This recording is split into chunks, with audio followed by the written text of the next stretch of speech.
Queridos amigos do Núcleo Espírita Fraternidade e Amor, uma alegria nós realizarmos mais uma atividade online do NEFA, e na noite de hoje nós teremos a participação do nosso irmão Edmilson Marmo, que vai fazer a palestra Recompensa e Obras. Nós desde já agradecemos a participação do Edmilson e agradecemos a todos vocês que estão acompanhando as nossas atividades. Para dar início e fazer a preparação para as reflexões de hoje, nós vamos fazer a leitura de uma mensagem que está no livro Fonte Viva. A mensagem é intitulada A Retribuição. Pedro disse-lhe: "E nós, que deixamos tudo e te seguimos, que receberemos?" Está em Mateus, capítulo 19, versículo 27. E Emmanuel comenta, então, esta passagem. A pergunta do apóstolo exprime a atitude de muitos corações nos templos religiosos. Consagra-se o homem a determinado círculo de fé e clama de imediato: "Que receberei?" A resposta, porém, se derrama silenciosa através da própria vida. Que recebe o grão maduro após a colheita? O triturador que o ajuda a purificar-se. Que prêmio se reserva a farinha alva e nobre? O fermento que a transforma para a utilidade geral. Que privilégio caracteriza o pão depois do forno? A graça de servir. Não se formam cristãos para adornos vivos do mundo, e sim para a ação regeneradora e santificante da existência. Outrora, os servidores da realeza humana recebiam o espólio dos vencidos e, com eles, se rodeavam de gratificações de natureza física com as quais abreviavam a própria morte. Em Cristo, contudo, o quadro é diverso. Vencemos em companhia dele, para nos fazermos irmãos de quantos nos partilham a experiência, guardando a obrigação de ampará-los e ser-lhes úteis. Simão Pedro, que desejou saber qual lhe seria a recompensa pela adesão à Boa Nova, viu de perto a necessidade da renúncia. Quanto mais se lhe acendrou a fé, maiores testemunhos de amor à humanidade lhe foram requeridos. Quanto mais conhecimento adquiriu, a mais ampla caridade foi constrangido, até o sacrifício extremo. Se deixaste, pois, por devoção a Jesus, os laços que te prendiam às zonas inferiores da vida, recorda que, por felicidade tua, recebeste do céu a honra de ajudar, a prerrogativa de entender e a glória de servir. Que Deus possa abençoar a nossa reunião da noite de hoje, iluminando o nosso irmão Edmilson para as reflexões, que possamos receber esses ensinamentos, compreendê-los e, acima de tudo, praticá-los. Muito obrigado a todos. Nós passamos a palavra ao nosso irmão Edmilson.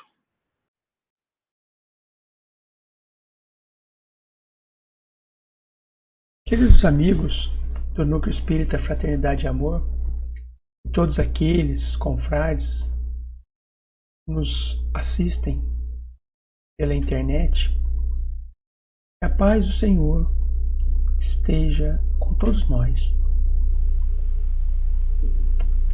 O tema fé e obras é sempre atual. E em épocas como a nossa, de dificuldades coletivas,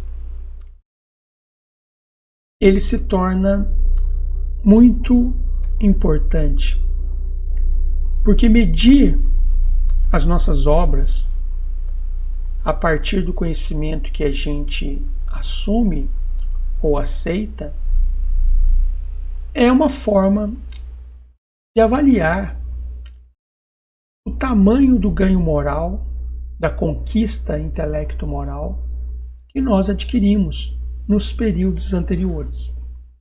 Então, de tempos em tempos, a alma, o espírito, passa por desafios individuais ou coletivos, mas sempre a avaliação é individual.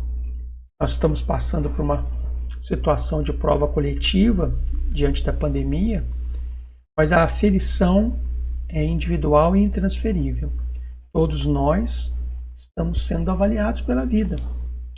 É a hora que a gente de fato demonstra se aquilo que nós aprendemos, se aquilo que nós estudamos, se aquilo que nós dizemos acreditar, de fato reflete em nossas atitudes. Então, o tema de hoje na nossa discussão, as nossas reflexões, vai girar em torno dessa questão de fé e obras, mas em especial na questão daquilo que nós esperamos ou daquilo que nós imaginamos que será o resultado ou a recompensa daquilo que nós fazemos. O tema de hoje está embasado num trechinho pequeno da carta de Paulo aos Romanos, logo no início do capítulo 2, quando ele começa a falar do julgamento do Senhor. E no verso 6, no versículo 6, ele afirma que Deus atribuirá a cada um segundo as suas obras. Nós vamos, então, retirar alguns trechos do Espírito Emmanuel, de suas obras, tratando desse tema, ou de temas próximos, para que a gente possa fazer algumas reflexões nesse dia, nesse estudo. Então, a primeira pergunta que nos vem à mente sobre essa questão de obras e da recompensa que nós esperamos delas é o que realmente a gente imagina que nós vamos obter com as nossas atitudes. Aqui a gente poderia, nesse momento, fazer algumas reflexões bem simples, por constatação, por observação. Algumas pessoas realmente agem esperando lucros materiais. Então, todas as suas ações, e muitas vezes, não tudo, mas algumas das suas ações, e muitos de nós, em muitas situações, a gente age, faz alguma coisa, realmente esperando uma recompensa material. Outras pessoas tomam certas atitudes ou certos comportamentos preocupados exclusivamente na sua saúde física, no estado do seu corpo, em manter o seu corpo. Outras pessoas, ou em nós em outros momentos, porque nós assumimos muitas vezes, agimos em diferentes circunstâncias, esperando recompensas diferentes. Então, isso serve para uma mesma pessoa em várias situações diferentes. Então, em outros momentos, nós agimos esperando realização, sucesso, de ser numa certa situação. Também tem aqueles que agem esperando um reconhecimento, principalmente dos mais próximos, os familiares, daquelas pessoas que nós convivemos. A gente age muitas vezes ou faz alguma coisa, não porque pela obra em si, mas na expectativa de que as pessoas que nós temos carinho, que estão conosco, vão perceber, vão valorizar aquela ação. E também tem aqueles momentos que nós agimos esperando que aquilo nos traga uma recompensa futura, principalmente para aqueles que são religiosos, que a gente consiga encontrar felicidade após a morte do corpo físico, seja em qual religião a pessoa esteja, principalmente aqueles que acreditam na sobrevivência da alma, do espírito após a morte do corpo. Então, em várias situações, em vários cenários, nós estamos agindo, esperando algum tipo de recompensa. Mas, muitas vezes, essa recompensa, essa espera, ou o que nos move, é diferente. Então eu falo assim, não, eu faço o bem porque eu quero estar bem, porque eu quero também estar bem após a minha passagem, após o meu retorno à pátria espiritual. Então essa é a minha desculpa, ou isso eu tento colocar no consciente, mas no fundo o que está me movendo é o egoísmo, é a vaidade. Então, na verdade, eu acredito que faço algo pensando numa recompensa ou esperando uma recompensa, mas o que me move é ainda outro tipo de ação. Então, apesar dessa questão da recompensa, que muitas vezes nós esperamos, nem sempre a motivação está alinhada com isso. Então, a gente precisa prestar atenção naquilo que nós estamos almejando, da mesma forma em qual é a nossa motivação real. Porque, por exemplo, às vezes no trabalho, a minha motivação é alcançar um determinado cargo. E eu alego que a minha motivação é fazer o melhor que eu posso no meu trabalho. Eu penso que a recompensa é só pelo dinheiro. Então, eu acho que a recompensa é o dinheiro, então eu quero aquele cargo para poder ganhar mais, mas no fundo eu quero aquele cargo para ter aquela sensação de vitória, de sucesso, de realização, para que massageie o meu ego. Um processo muitas vezes vaidoso, de orgulho. Então a gente precisa observar dois aspectos, né? Nossas motivações reais que nos levam a agir de uma forma. E nesse sentido, o Espírito Emmanuel, no livro Palavras de Vida Eterna, ele vai dizer o seguinte: que seja qual for a posição em que nós nos encontremos, nós vamos sempre encontrar a resposta da vida na vida que nós procuramos. Quer dizer, aquilo que nós fazemos, aquilo que nós buscamos, a vida sempre vai responder de alguma forma.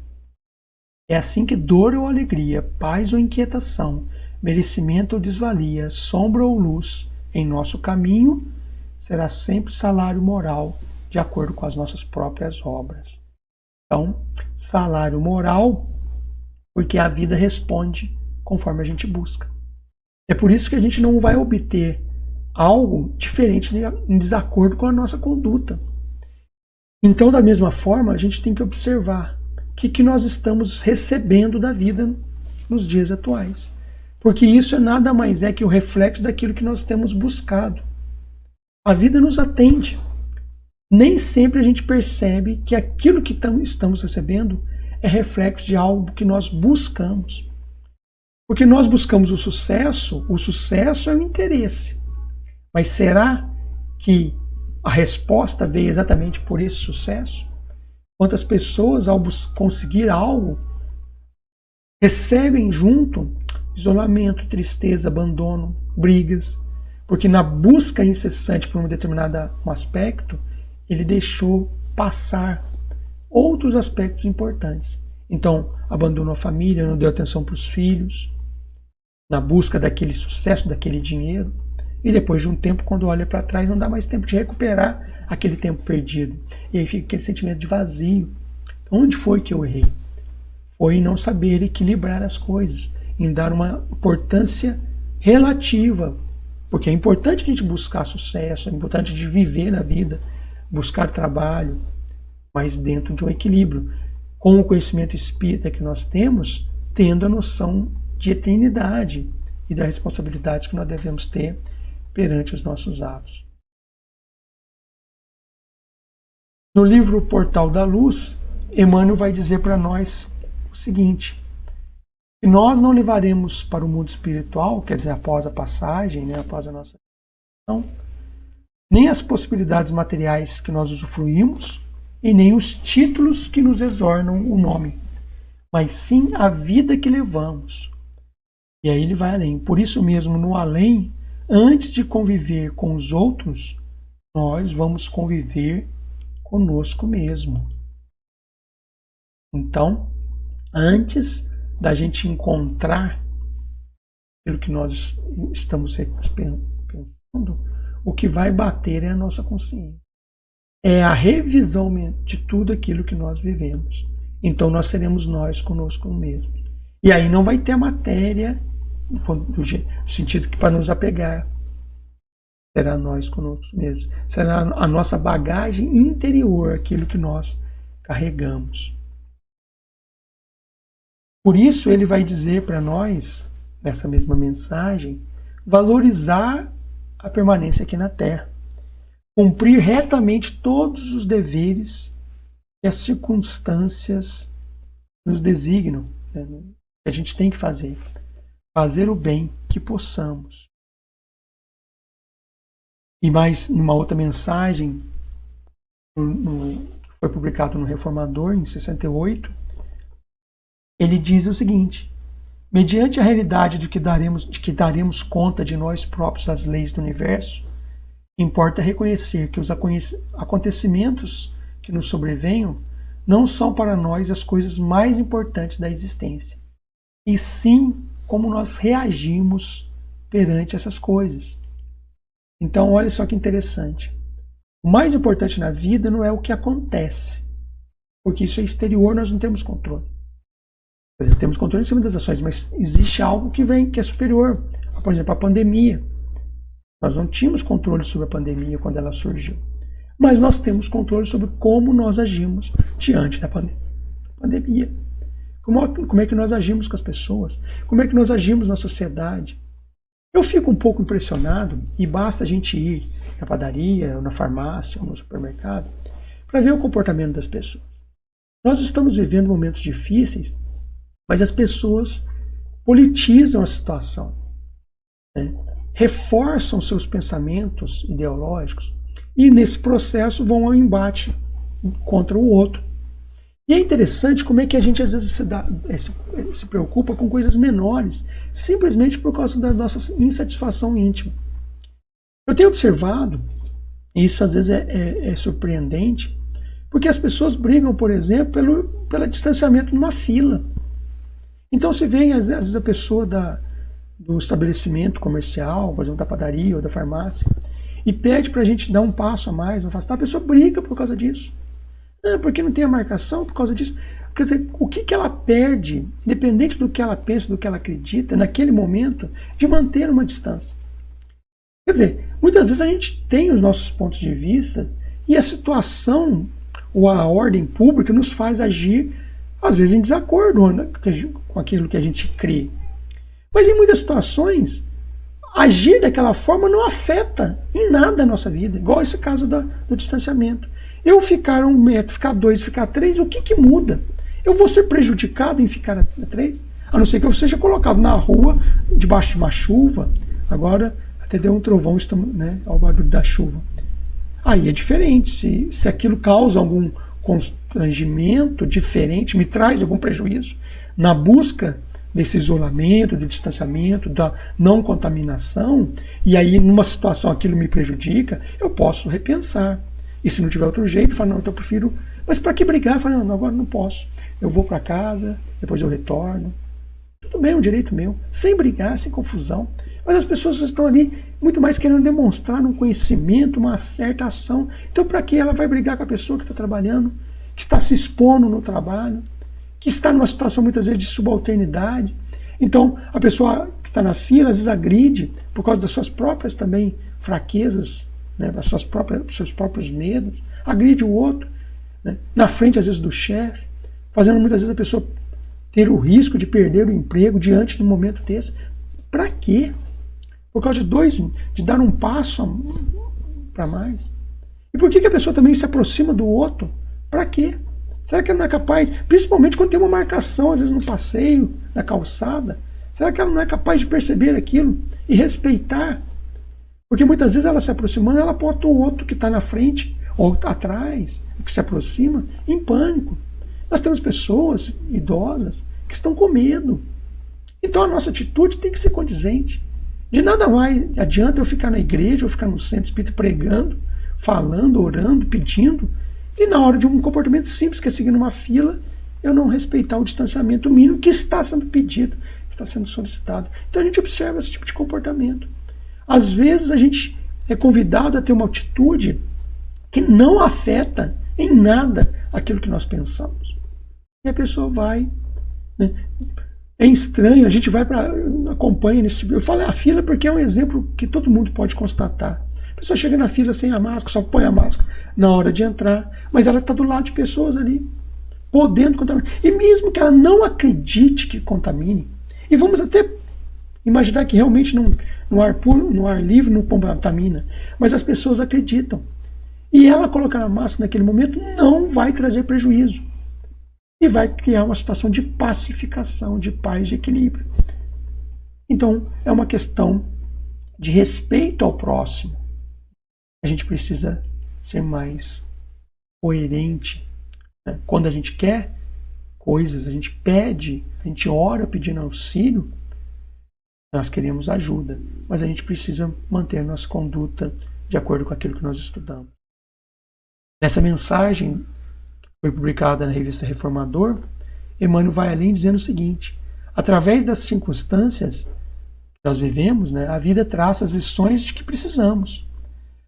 Então, em cima disso, na sucessão dos dias, sempre diferentes, sempre renovados, somos impelidos aos testemunhos de nosso aproveitamento dos valores recebidos na fase da encarnação.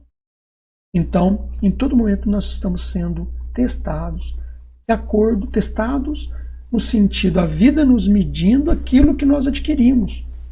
Então, quando está tudo bem, é fácil falar no Evangelho, é fácil falar em seguir o Cristo, é fácil pregar para o outro. Mas no momento de dificuldade, numa pandemia como essa, é a hora da gente dar o testemunho da paciência, da coragem, da fé. E não é fácil. Basta conversar com quem perdeu entes queridos nesse período. Ou para quem ficou internado.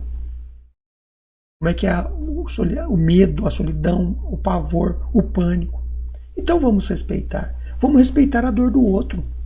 Mesmo que eu tenha uma visão diferente de como proceder diante disso, seja na medicação, seja nos procedimentos adotados na vida social, eu devo respeitar a dor do outro. Não criar mais pânico.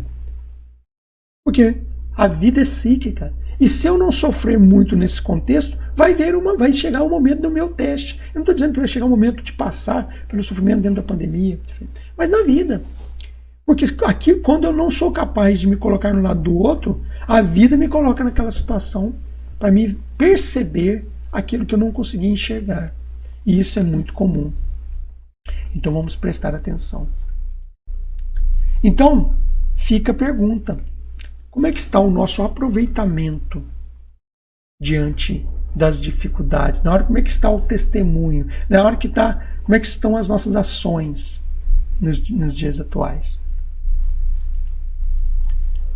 Como é que está o nosso aproveitamento no meio social? Esse é um bom teste. É um bom teste porque nós estamos vivendo um momento que precisamos conviver e respeitar certas ordens que são maiores do que nós, que estão dentro desse contexto social.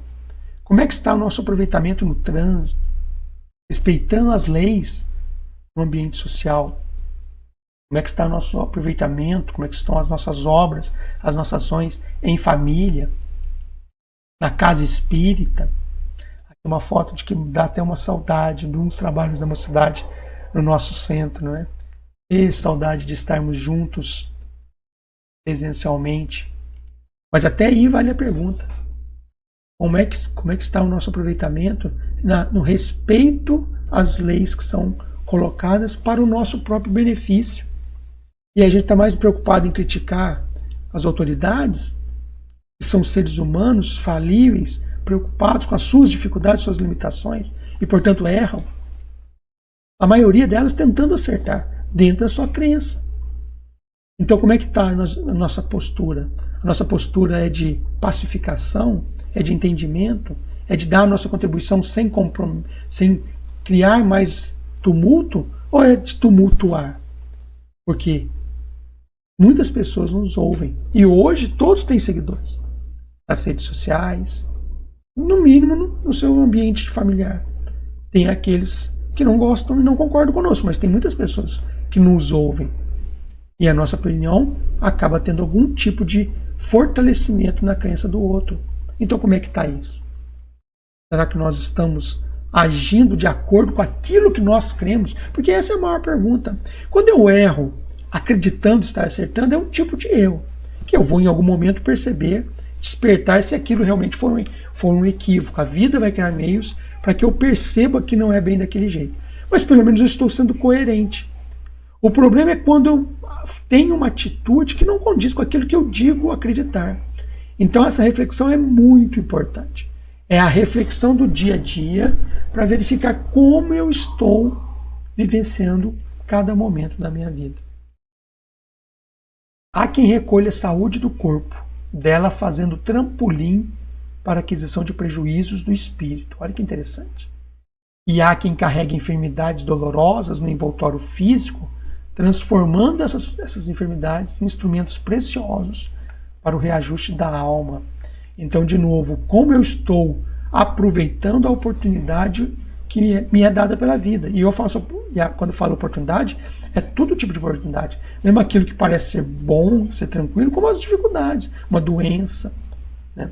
Então, há quem, voltando aqui ao texto, há quem, tendo saúde do corpo e podendo fazer tanto com essa saúde, usa dessa saúde, né, como um trampolim para criar problemas, prejuízos para a alma imortal, para o espírito. E por sua vez, há quem tem uma enfermidade, né, e transforma essa transformidade em oportunidade para reajuste da alma. Nessa mesma mensagem, a Amanda diz o seguinte: vemos quem desfruta os benefícios de imensa fortuna, com essa fortuna cavando uma fossa de sofrimento. E encontramos aqueles outros que prendem presos a pesados laços de penúria, pobreza, transformando essa situação em recurso de acesso à prosperidade. A prosperidade em todos os sentidos, principalmente a questão espiritual, a questão de valores morais, valores eternos. Então a questão não é o talento, o dom, o bem que eu tenho, mas o que eu faço com isso. Então, recurso ou ausência desse recurso, em todo sentido, é oportunidade, é aprendizado. O que eu estou fazendo com isso? Eu, com esses talentos, com esses dons, eu estou crescendo espiritualmente, eu estou usando isso a meu favor no sentido espiritual, ou eu estou criando mais problemas para a minha existência? Então, Emmanuel vai fazendo algumas perguntas nessa mensagem. O que nós fazemos dos sucessos e insucessos que interessam à personalidade? Então, o que acontece na nossa vida? O que nós fazemos do reconforto que nós temos? O que nós realizamos muitas vezes com o reconforto que nós temos? Como é que a gente age à frente da colaboração dos amigos e da hostilidade dos inimigos? Como é que estão nossas ações perante aqueles que querem nos ajudar? Então, como é que a gente agradece? Como é que a gente age com essas pessoas e diante daquelas pessoas que não gostam de nós? Em que transformas aquilo que és, o que tens, o que recebes e o que sabes? O que sabes e o que desfrutas. Então, de novo, essa pergunta no final resume, né? E em que nós transformamos aquilo que nós somos, que nós temos, que nós recebemos, que nós sabemos ou que nós desfrutamos? Esse é o momento do questionamento interior, da parada de reflexão. Quem eu sou? O que eu tenho? Onde eu moro? Que recursos materiais eu tenho? Meu trabalho? Meu emprego? Eu tenho? Tu não tem? Como é que está minha família? Como é que está minha saúde? Como é que está minha inteligência? Então, em torno disso, como é que estão minhas ações? Em torno dessas oportunidades que eu tenho. Ponderemos quanto a isso, enquanto se nos garantem nos planos superiores as oportunidades da permanência na Terra, seja na condição de espíritos encarnados ou desencarnados. Porque os supostos bens e males do mundo se expressam por material didático, sobre o qual apomos o selo de nossas réplicas, induzindo o mundo quanto ao que deve fazer por nós. Então, olha que interessante. Nós não sabemos quanto tempo estaremos aqui. Nós não sabemos se nós vamos superar fisicamente esse período de pandemia. Nós não sabemos se vamos morrer amanhã, se vamos retornar à pátria semana que vem, a pátria espiritual. Nós não sabemos se vamos viver mais 10, 20, 50, 100 anos. Nós não sabemos. Mas nós estamos agindo de acordo. Em algum momento isso vai acontecer. E se nos pedirá conta dos recursos que nós tivemos à nossa disposição. Principalmente através da nossa consciência, quando despertarmos para a verdadeira realidade da vida. Né?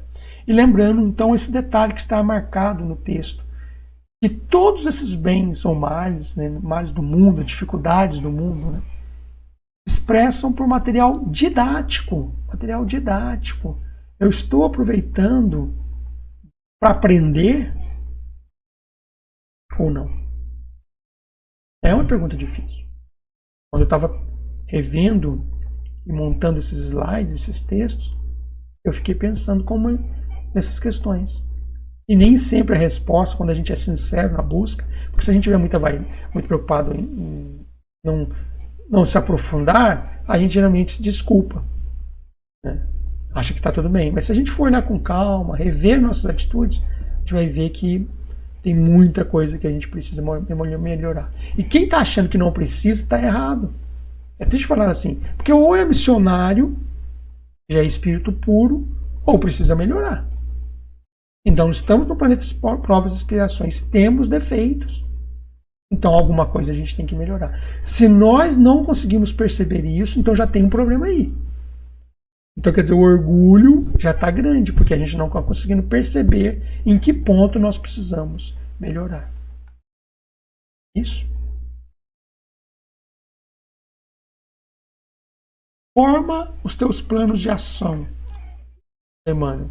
Usa a inteligência, maneja a autoridade, cunhe as palavras, quer dizer, usa as palavras, né? Mobiliza as relações, aproveita os laços afetivos, aplica o dinheiro, desenvolve o trabalho e assinala a tua presença onde estiveres, atendendo ao bem para o bem de todos. Porquanto, e aqui destacamos, creiamos ou não, aceitemos a verdade ou recusemo-la, seja errando para aprender ou acertando para elevar, a nossa tarefa chegará simplesmente até o ponto que o Senhor permitir. Essa passagem é muito interessante. A nossa situação vai até onde Deus permitir. Porque é da lei e nós não sabemos. Então, nós estamos aproveitando? Essa é uma pergunta difícil, mas tem que ser feita com coragem. Em verdade, reverenciamos a providência divina, nós reverenciamos a Deus, nós acreditamos no seu plano, no seu planejamento, na sua obra. E depositamos em Cristo a nossa esperança.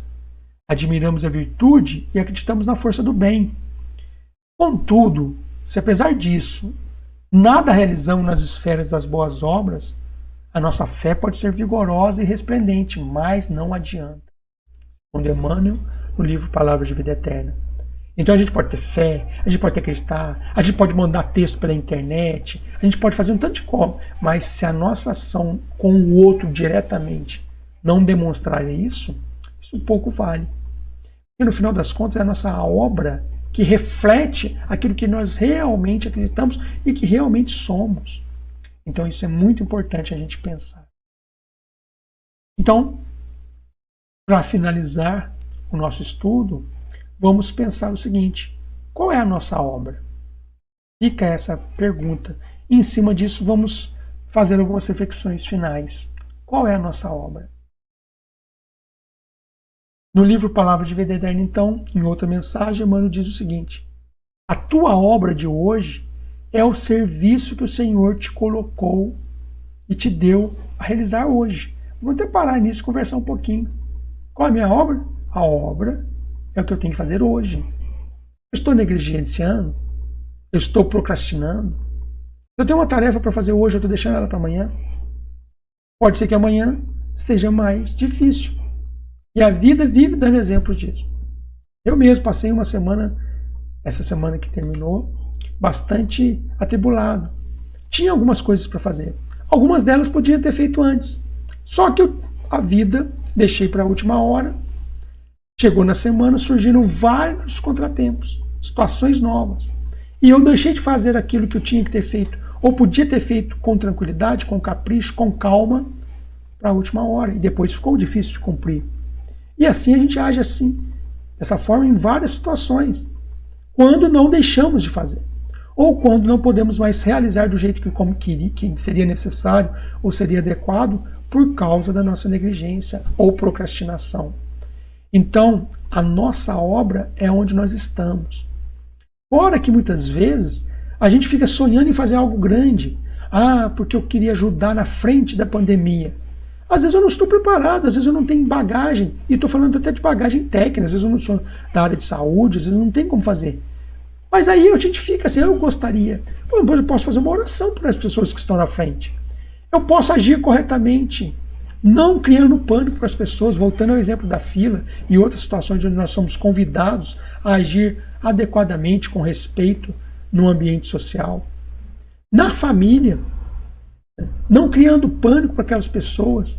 Tem pessoas que estão usando esse momento para ficar brigando com amigos, com pais, com filhos, com irmãos, que pensam diferente em várias áreas da vida, simplesmente porque acham que tem a verdade e que o outro está errado. E quando você termina esse debate, você se sente bem? Ou você se sente, que resposta que eu dei, né? A gente está na fase da lacração. Nossa, que resposta! Como é que o outro se sentiu?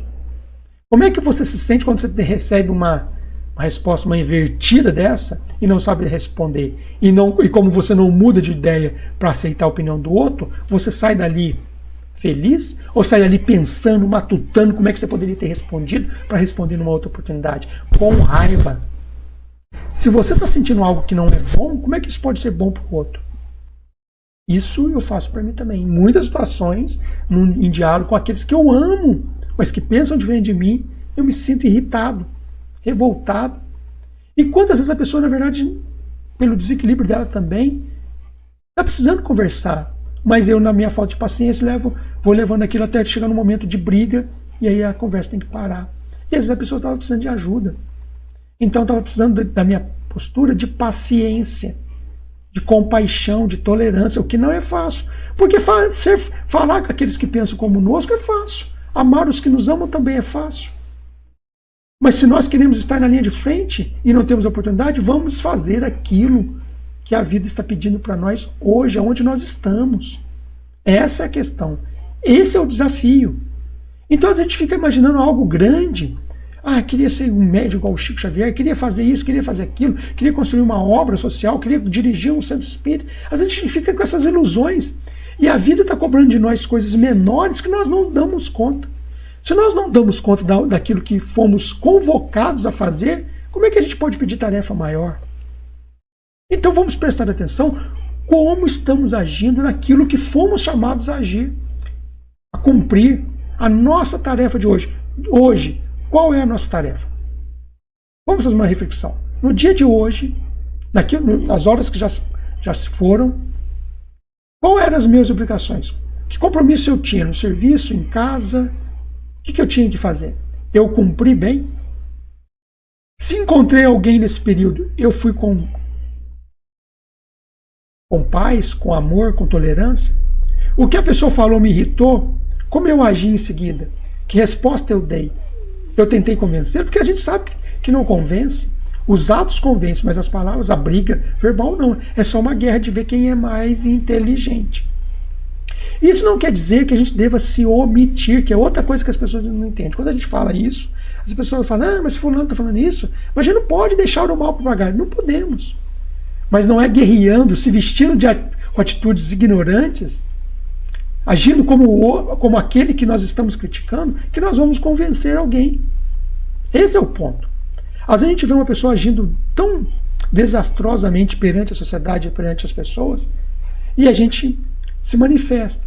Mas se eu manifesto com amor, com respeito, entendendo que o outro está no momento dele, e é um ser eterno, filho de Deus como nós e vai ser um ser perfeito um dia, se nós agimos assim, a gente vai agir com compaixão.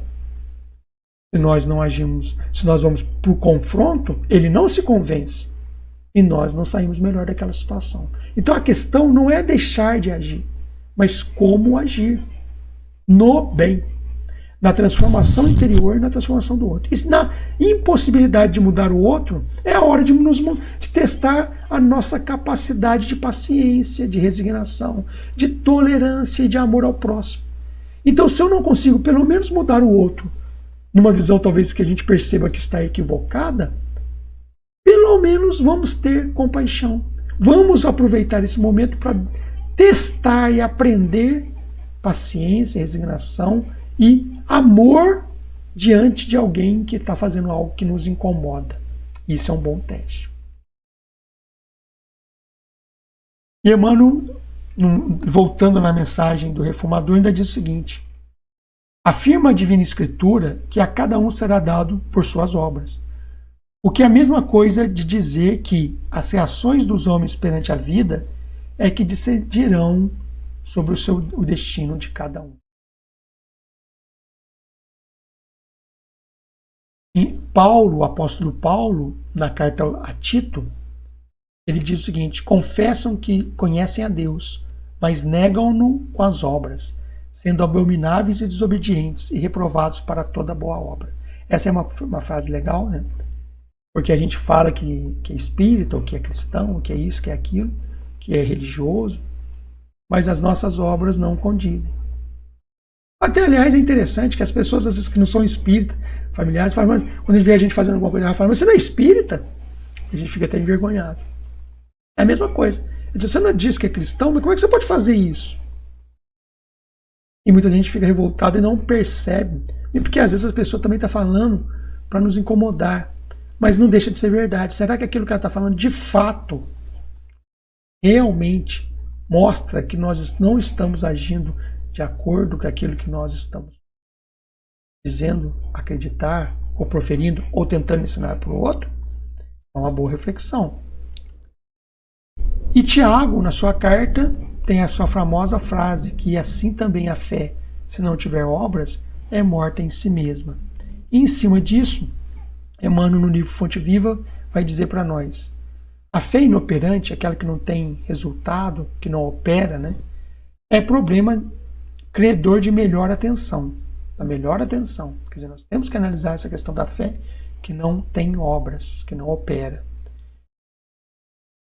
É um problema de atenção em todos os tempos, a fim de que os discípulos do Evangelho compreendam com clareza que o ideal mais nobre, a gente pode acreditar numa coisa muito boa, muito bela, mas sem trabalho que o materialize a benefício dos outros, será uma soberba paisagem improdutiva. Ela é bonita, né? Uma soberba paisagem, é lindo, mas não produz. Quem puder receber uma gota de revelação espiritual no imo do ser, demonstrando o amadurecimento preciso para a vida superior, então quem puder fazer isso, procure imediatamente o posto de serviço que lhe compete em favor do programa comum. E o posto de serviço que nos compete é onde a vida nos colocou neste momento. Então, que nós busquemos, se nós já temos uma gota de revelação espiritual, que nós busquemos o nosso posto de serviço, tentando fazer o melhor que está ao nosso alcance. Então, o Senhor nos abençoe e nos dê forças para superar os desafios, passando por eles e saindo do outro lado melhor, sem mais dívidas, sem mais comprometimento, tendo aproveitado a oportunidade para mostrar que aqueles valores, aquelas informações, aquelas instruções que nós já adquirimos, já fazem parte da nossa vida. Então, que o Senhor nos abençoe, que encontremos todos a paz de Jesus.